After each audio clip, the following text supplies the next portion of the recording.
Hi there, my name is Michael Gruner, and this is for CSD4405.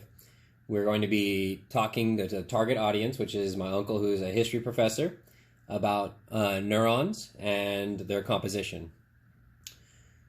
So what I'd like to talk to you about today is something you may be a little bit familiar with because you might have experienced this in college. There may be a little bit of new information or it might be the same. As much of it as a refresher, I'd still like to go over each part with you and see if you remember everything. So here we have a neuron. And we have, of course, a cell body, the soma, and it's the cell structure that holds everything that's important, from the nucleus, which you can see labeled in the picture in blue, to the different organelles that are found within the cytoplasm, which is a fluid that holds everything in place. And it even holds in the neurofibers which travel along the axon.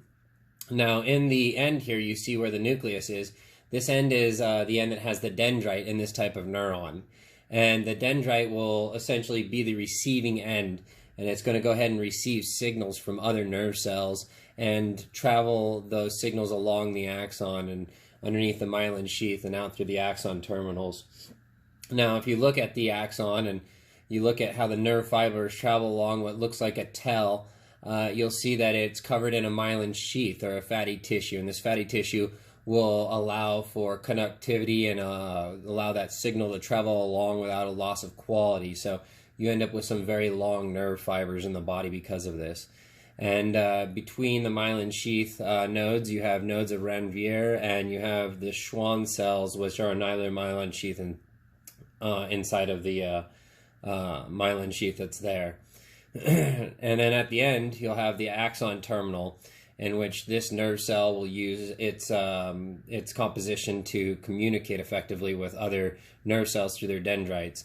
And the way they do this is through that little image you see on the right there, known as synaptic vessels.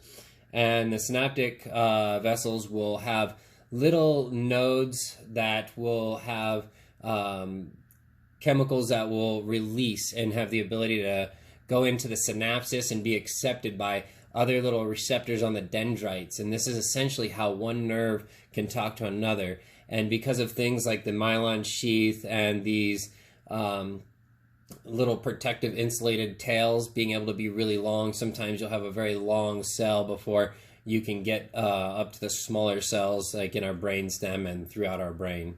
And this essentially is a neuron and how a neuron works.